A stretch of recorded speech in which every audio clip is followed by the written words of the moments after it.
yang harus terganggu oleh anaknya itu orang tuanya. Kalau sudah kiri kan adatnya kan nggak sopan seperti ini. Saya bilang sopan itu kebutuhan setelah ilmu. Menurut ilmu adalah anak yang harus diganggu anak itu orang tuanya itu menurut ilmu. Sopan kok sih, bakas kok sih. Nomor loro telu. Aturan ilmu ditegakkan dulu. Bahwa yang jadi korban anak harus orang tuanya. Ketika anak ingin uang harus orang tuanya yang jadi korban. Jangan orang itu ilmu. Yang kedua kalau kita baru bicara etika. Nah iso jaluk pas tangi masalah ini bocah. Lah nak nuruti etika aku yo pas aku seneng pas apian. Akhirnya bojoku nurut karena bojoku ya keluarga kiai suka ilmu. Saya gede-gede ge mari piyambak, anggere gede-gede ge isin piyambak mari napa? Piyambak. Tapi kan jelas bocah iki utang jasane mbek wong tua. Bahkan saya sudah gede mikir, bapak iku apik tenan turu tak gugah wae gak tersinggung. Lho kula biasa 10 menit turu digo anak kula jam mlaku-mlaku iki kula mlaku-mlaku. Berapa kali saya ngaji terlambat 10 menit, 5 menit gara-gara anak kula nembe dugi lunga, biar jam mlaku-mlaku tak turuti. Karena jangan sampai kita ini misalnya demi ngaji, anakku jam mlaku-mlaku rata turuti. Akhirnya anak saya itu dendam sama ngaji. Gara-gara ngaji aku gak dijak mlaku-mlaku bapak. Akhirnya nganggap ngaji ku problem. Akhirnya roh rohin itu problem jadi gitu. Oh bapak demi keriting kan. Roh Mustafa demi jenggot ya kan gitu. Kan panjang. Akhirnya roh rai-rai iki rai trauma kan. Nah, itu kan gak bagus. Tapi nak tetap melaku-melaku, nggak wes pas melaku-melaku tetap ngaji. Anak itu punya kesimpulan. Ternyata saya masih nomor 1. Keriting nomor 2. Keritingnya ya maklumi nak waras. Umpamanya aku rana kan. Makanya saya itu dugaan saya. Kenapa Rasulullah ketika beliau sujud, Hasan Husain ini menganggap Rasulullah tiga jaran-jaranan. Cara Jawa tiga apa? Terus Allah ditumpahi be Hasan, si masyhur itu Hasan. Ya tentu Hasan Husain tapi sing ning riwayat itu Hasan. Iku Rasulullah lama sekali sujud.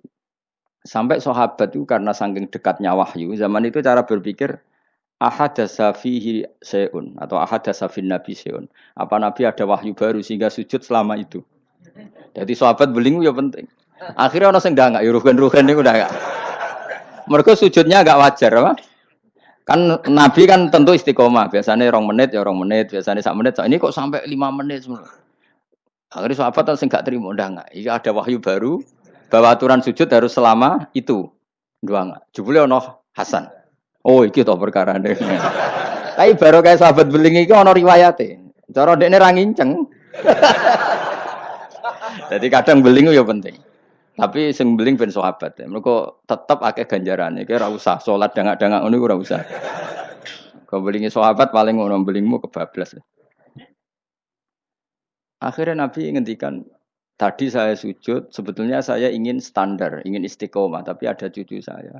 Terus alasannya Nabi, ben putuku ramangkel be aku. Jangan sampai kebaikan itu jadi problem bagi anak cucu kita. Coba misalnya Nabi kiai-kiai nyara saiki. Lah cilik nomor tok ora usah nang masjid biasane. Itu nek ana cah cilik teko jare karena khotibe tersinggung, pidato ora dirungokno. Dia momen jadi khotib kan ngono kok diganggu apa? Biasanya sing ngamuk khotib. Dulu pernah beberapa masjid itu kayak pengumuman anak kecil kan. Iku sing nglawan kula tangan sekitarku. Ben dolanan nang masjid. Dolanan germas malah kowe sudah bingung. Ngrame ya enggak ganggu wong khotbah. Gak penting syarat rukun. Secara aku niku wis ora penting wis. Penting wis. Kula Jumatan ora tau neliti ngono. Tapi yang saya pastikan gini ya, secara ilmu itu muqaddam alal adab. Ilmu itu harus didahulukan alal adab. Ada hal-hal tertentu yang menang adab, tapi yang ilmu yang tidak wajib. Tapi nah ilmu fardhu ain pasti menang.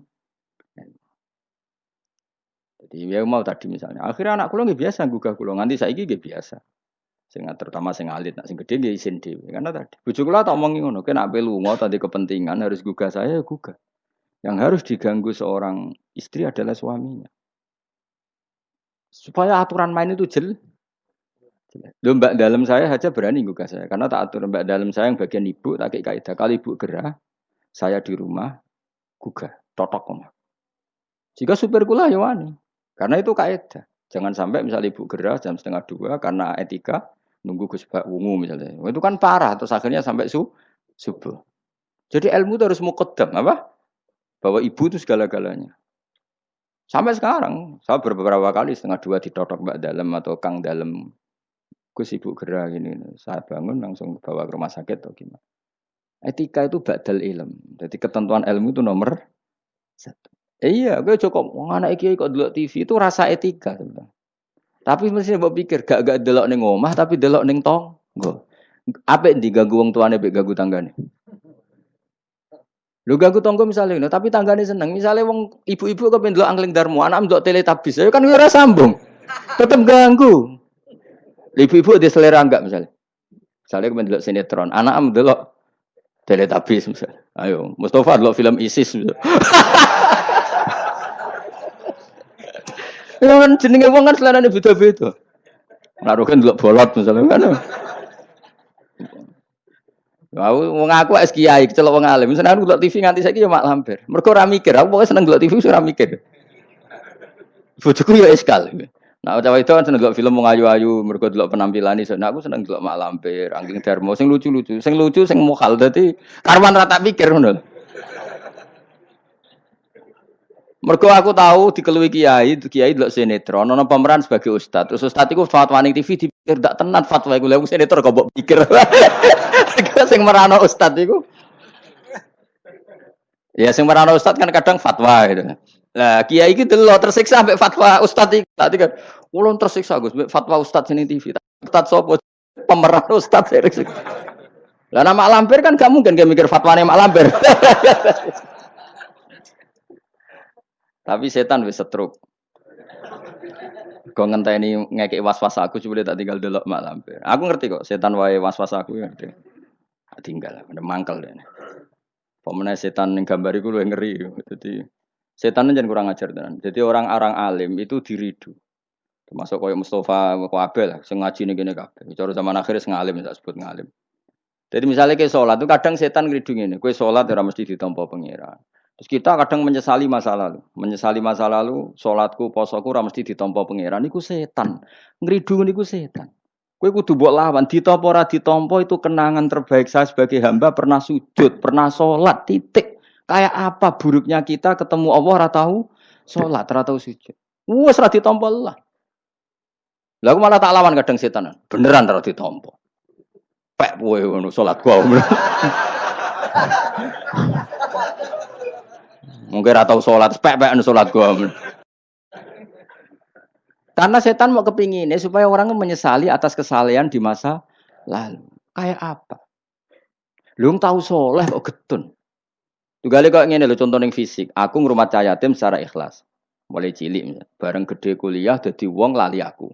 Bareng lali aku terus aku getun ngrumat cah iku ternyata gak bales jasa. Lu kamu ngrumat dia secara ikhlas itu dadekno ana wa kafilul yatim kahateni fil jannah. Kok malah kowe saiki dadi murahan arep-arep dibales jasa hanya karena tamak kamu, anak yang kamu rumat sekarang jadi menteri misalnya. Cek goblok. Ikhlas kamu itu janjine swarga, tamak kamu iku setan. Kancanan seringnya ngono, kancanan pondok ikhlas melarat, ikhlas bareng kancane sugih utang ra oleh. Udah asal dhisik kanca aku saiki kok medhit mbek aku. Itu tidak perlu seperti itu. Masa lalu kita yang ikhlas itu masa lalu yang luar biasa. Nah, tapi setan kepengen batalno ikhlas di masa lalu. Makanya di Ikhya itu setan saking kurang ajar. Ikhlas yang kliwat itu udah adek. Nah, zaman kue goblok kan mesti ikhlas lah. Nah, cara Mbah Mun guyonane santri mbek kiai ku ikhlas santri. Mergo santri ku nyucup kiai sapa ikhlas. Bareng dadi kiai pikir-pikir ni rival ini ora kan. Dise asal kiai dicucup zaman santri yo ta. Bareng dadi kiai, ki rival, iki rapati alim gitu. Ikhlas dia. Kelakuanem lha apik endi kan. Kamane kok pangel temen nerangno. Ayo kelakuanem apik endi zaman mondok wis saiki. Ning bab iku lho. Ah ya, lho iki sing ngomong iki lho. Apik zaman mondok. Wis dadi kiai mikir kan. Mana sro kiai politik Mustafa wah ora menarik cara dia.